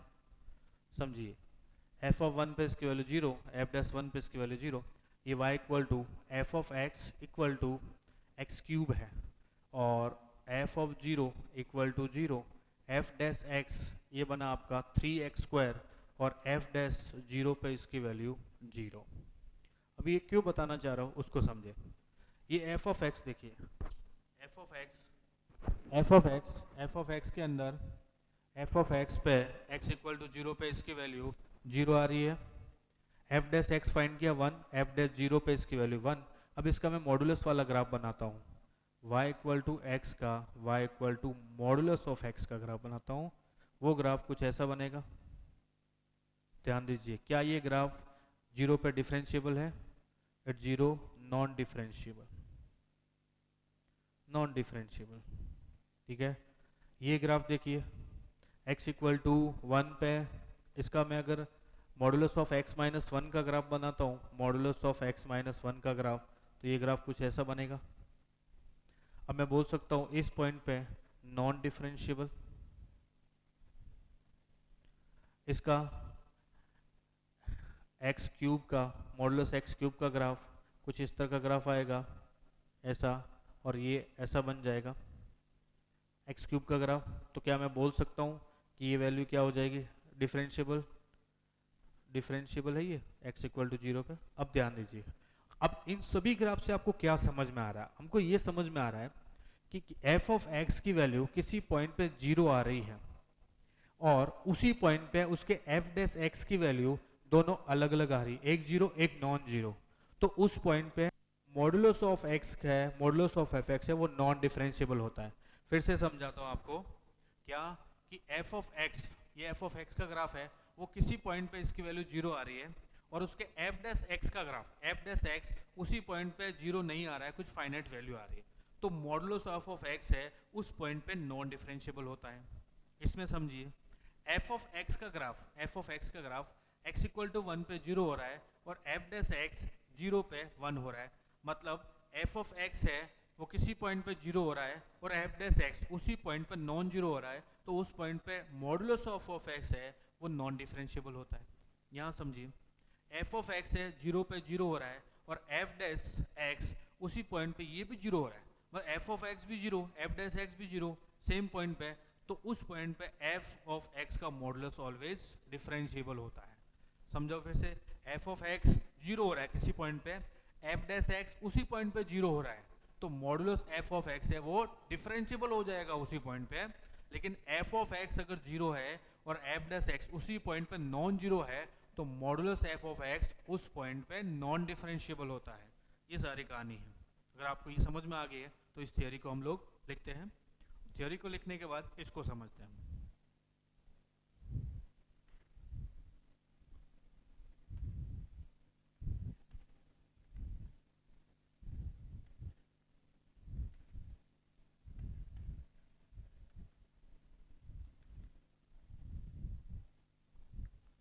थियोरी में लिखा हुआ है, first F of x is derivable at x equal to x0, then modulus f of x must be derivable at x equal to x0 provided f of x0 is not equal to zero. देखिए, अगर किसी point पे function की value zero नहीं हो रही है और उस पॉइंट पे फंक्शन डेरिवेबल है, तो मॉडुलस एफ ऑफ एक्स भी उस पॉइंट पे डेरिवेबल होगा अगर जीरो नहीं हो रही है उस पॉइंट पे। तो अगर जीरो हो रही है तो आगे जो हम लोगों ने समझा है उसको देखिए। However, if f of x0 equal to 0, then f of x may be or may not be derivable at x equal to 0। अब इसको समझने की कोशिश करते हैं। If f dash x0 equal to 0 and f of x0 equal to 0, दोनों ही 0 है। जैसे f of x equal to x cube, f of 0 पे 0 है, और f of x equal to x cube का डिफरेंशिएशन 3x स्क्वायर, वो भी 0 पे 0 होता है, दोनों 0 होते हैं, तो हम बोल सकते हैं कि modulus of f of x then modulus of f of x will also be derivable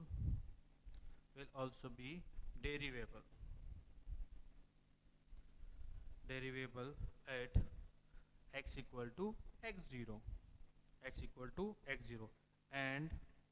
and if f dash x0 is non-zero finite then modulus of f of x is non-derivable at x equal to x0। अब आपको समझ आ गया होगा, जैसे f of x equal to x, f of 0 पे इसकी value 0, और f dash x equal to 1, f dash 0 पे इसकी वैल्यू 1 आ रही है, मतलब f of x 0 पे 0 आ रहा है, f डैश x 0 पे 1 आ रहा है, फाइनाइट वैल्यू है, तो नॉन डिफरेंशिएबल होगा एट x इक्वल टू 0 पे। यही सारी कहानी हमने लिखी है जो अभी थोड़ी देर पहले समझी थी। अब इसके लिए देखते हैं, ये ग्राफ f of x का ए बी सी पे, ये a है, ये b है और ये c है। अब इसके f डैश x का ग्राफ बनाता हूँ, या modulus of f of x का ग्राफ बनाता हूँ। मॉडुलस f ऑफ x का ग्राफ ये बनाया मैंने, modulus of f of x का ग्राफ। वो कैसा होगा, इधर तो कोई चेंज नहीं करेगा, यही ग्राफ आएगा, पॉजिटिव में तो कोई चेंज नहीं करेगा, लेकिन जो नेगेटिव वाला ग्राफ है उसको ये बना देगा पॉजिटिव, फिर ऐसे जाएगा। अब ध्यान दीजिए, a पे f of a equal to 0, a equal to 0 है, तो क्या मैं बोल सकता हूँ कि मॉडुलस f ऑफ x है, वो भी डिफरेंशिएबल होगा, f ऑफ x पे 0, f डैश x भी 0, तो ये क्या हो जाएगा, डिफरेंशिएबल होगा। अब b पे देखिए, b पे नॉन डिफरेंशिएबल, b पे at b and c f of x is non differentiable. क्यों, शार्प कॉर्नर बन रहा है। कुछ कहानी समझ में आई, फिर से एक्सप्लेन करूं। बिल्कुल, ये f ऑफ x का ग्राफ है, इधर से यू मूव हो रहा है, a पे 0, b पे 0, c पे 0। f डैश x का ग्राफ क्या हो जाएगा, LSD RSD दोनों इक्वल, यहाँ पे 0, इसमें ये पॉजिटिव ये नेगेटिव, ये positive, non zero non differentiable. जब मॉडुलस f ऑफ x का ग्राफ बनाया तो देखिए ये ग्राफ इधर बनेगा ब्लू वाला, तो ये b और c पे शार्प कॉर्नर बन रहा है, तो नॉन डिफरेंशिएबल हो जाएगा। मतलब कहने का मतलब ये है कि किसी पॉइंट पे अगर फंक्शन की वैल्यू 0 नहीं है, f ऑफ x नॉट पे 0 नहीं है, तो f डैश x है वो है डिफरेंशिएबल होगा, f of x sorry modulus f of x है वो डिफरेंशिएबल होगा, दोनों की 0 नहीं है तो। लेकिन f ऑफ x की वैल्यू किसी पॉइंट पे 0 है और f डैश x की वैल्यू वो भी 0 है, तो मॉडुलस f ऑफ x है वो डिफरेंशिएबल होगा। f ऑफ x की वैल्यू 0 है और उसी पॉइंट पे f डैश x की वैल्यू नॉन जीरो कुछ फाइनाइट वैल्यू है, तो मॉडुलस f ऑफ x है वो डिफरेंशिएबल नहीं होगा। इस पॉइंट पे b और c पे ये डिफरेंशिएबल नहीं है। ठीक है, चलिए कुछ और।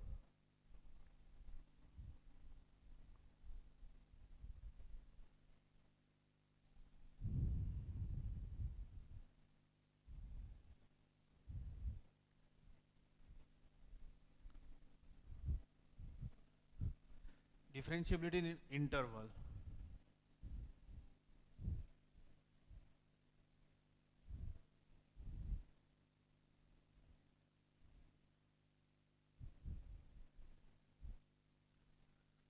differentiability over an interval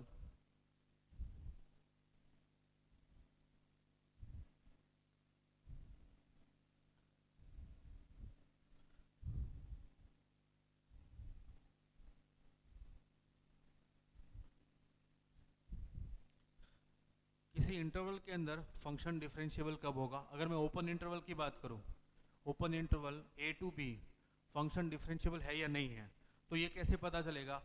a से b के बीच में जितने भी पॉइंट्स हैं सभी पॉइंट्स पे फंक्शन डिफरेंशिएबल होना चाहिए।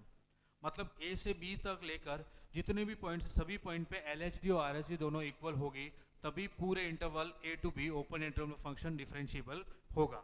सेकंड पॉइंट, क्लोज इंटरवल के अंदर a to b close interval में फंक्शन डिफरेंशिएबल कैसे होगा? तो इसके लिए ये जरूरी है कि पहले वो ओपन इंटरवल में a से b के बीच में जितने भी पॉइंट्स हैं सभी पॉइंट्स पे डिफरेंशिएबल है। फिर आते a पे, तो a के लेफ्ट में तो कोई फंक्शन है ही नहीं, तो सिर्फ इसकी RHD at a at x equal to a, वहाँ पे कुछ फाइनाइट वैल्यू मिलनी चाहिए। b के राइट में कोई वैल्यू नहीं है, तो b पे सिर्फ LHD at x equal to b, उसकी कुछ फाइनाइट वैल्यू मिलनी चाहिए। तो इस पूरे क्लोज इंटरवल में फंक्शन है वो डिफरेंशिएबल हो जाएगा।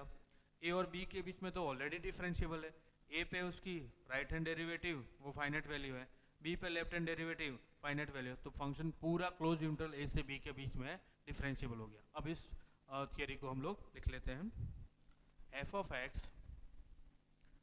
x is said to be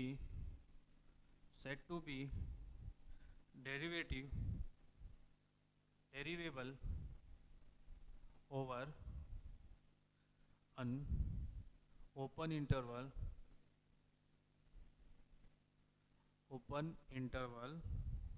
a comma b if it is derivable at each and every point of the interval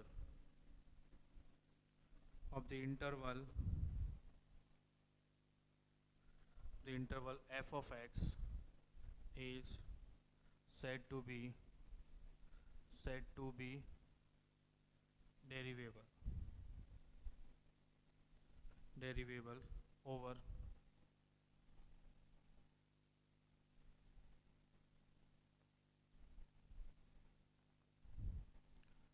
a to b।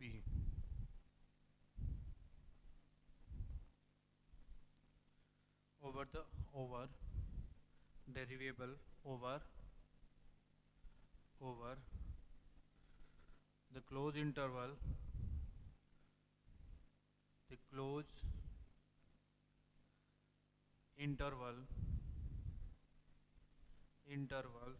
a comma b if first point, closed interval के लिए first point for the point a and b f dash a plus and f dash b minus exist and second for any value any point c such that a less than c less than b f dash c plus and f dash c minus exist and are equal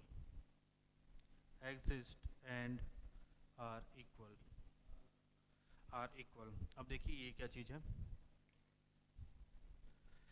open interval के लिए तो a से b के बीच में जितने points है सभी पॉइंट्स पे डिफरेंशिएबल होना चाहिए, तो a to b open interval में पूरा फंक्शन है डिफरेंशिएबल हो जाएगा।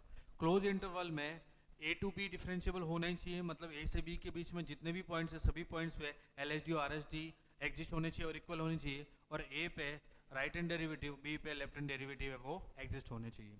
ये तो हमने डिफरेंशिएबिलिटी के बारे में जितने कॉन्सेप्ट थे सारे पढ़ लिए। अभी अपने डिफरेंशिएबिलिटी के सारे कॉन्सेप्ट खत्म होते हैं, अभी हम लोग क्वेश्चन की तरफ बढ़ते हैं। देखिए इसके अंदर मेन है वो प्रैक्टिस ही है, जितने टाइप के क्वेश्चन बन सकते हैं वो सारी प्रैक्टिस करेंगे हम लोग, जितने टाइप के बन सकते हैं हर टाइप के क्वेश्चन की प्रैक्टिस करेंगे।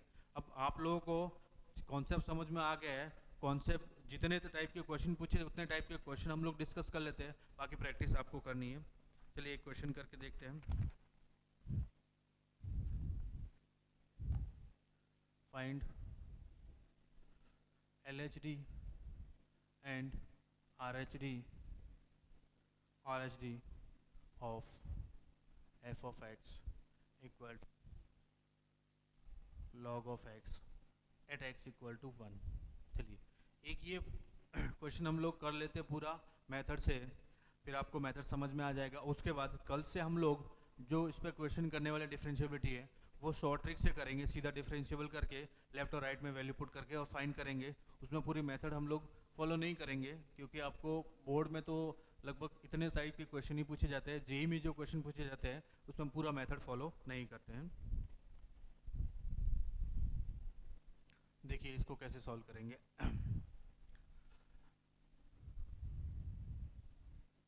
सबसे पहले f ऑफ x लिखा, f ऑफ x रिडिफाइन किया, log ऑफ x कब बनेगा, जब x की value greater than equal to 1 हो। 1 से ग्रेटर पे log ऑफ x का ग्राफ ये होता है, 1 पे इसकी वैल्यू 0, 1 से ग्रेटर पे ये पॉजिटिव आता है, पॉजिटिव आएगा तो मॉडुलस कुछ काम नहीं करेगा, लेकिन x की वैल्यू 1 से लेस है तो माइनस लगा देगा आगे, जिससे ये पॉजिटिव बन जाए। अब हम RHD फाइंड करते हैं। सबसे पहले RHD या फिर इसको यूँ बोले f डैश 1 प्लस, तो ये बन जाएगा limit of h tends to 0 f of 1 plus h minus f of 1 upon h। ये बन जाएगा आपका f dash 1 plus equal to limit of h tends to 0 f of 1 plus h पे 1 से ग्रेटर फंक्शन ये काम करेगा, ये आ जाएगा log of 1 plus h minus f of 1 पे log 1 अपॉन h। log 1 की वैल्यू 0, ये बन जाएगा limit of h tends to 0 पे log of 1 plus h minus 0 0 हो गया अपॉन h। इसकी वैल्यू हमें पता है, limit h tends to 0 log 1 plus x upon x equal to 1। LHD आते हैं, LHD पे ये बन जाएगा f डैश 1 माइनस होगा limit of h tends to 0 f of 1 minus f of 1 minus h upon h। देखिए f ऑफ 1 तो आपका बन जाएगा 0, h tends to 0, f of 1 का मतलब log ऑफ 1 माइनस 1 माइनस पे फंक्शन ये काम करेगा minus minus plus log of 1 minus h upon h। ये 0 बन गया, ये आ गया आपका limit of h tends to 0 log of 1 minus h upon h। हमने क्या किया, माइनस मल्टीप्लाई डिवाइड, अब इसकी वैल्यू क्या हो गई 1 और ये माइनस बना देगा -1। तो LHD और RHD की वैल्यू फाइनाइट तो है, एग्जिस्ट भी करती है, लेकिन इक्वल नहीं है। LHD is not equal to RHD and f of x is not differentiable at x equal to 1। अगर आप इसका ग्राफ देखना चाहोगे, log ऑफ x का ग्राफ ये है, मॉडुलस x का ग्राफ, तो मॉडुलस x का ग्राफ इस तरह का होता है ये, और इस पर शार्प कॉर्नर बनता है। शार्प कॉर्नर तो ग्राफ से हमको समझ में आया, अगर ग्राफ के थ्रू करोगे तो इतनी सारी चीज़ें करनी नहीं पड़ेगी, आप सीधा यहीं पे बोल दोगे शार्प कॉर्नर है तो नॉन डिफरेंशिएबल। ये था एकदम प्रॉपर तरीका डिफरेंशिएशन करने का। आपके एनसीईआरटी के अंदर 1-2 क्वेश्चन है और बोर्ड लेवल में कुछ एक क्वेश्चन है जिसको आप इसी मेथड से सॉल्व करोगे। LHD RHD इक्वल आता है तो डिफरेंशिएबल, नॉन इक्वल तो नॉन डिफरेंशिएबल हो गया। बाकी इसमें जेईई जो क्वेश्चन पूछे जाते हैं उनमें ये इतनी मेथड नहीं करेंगे, जहाँ जरूरत पड़ेगी वही करेंगे, अदरवाइज सीधा डिफरेंशिएशन करेंगे। तो इसके बाद बाकी जेईई वाला पोर्शन नेक्स्ट क्लास में।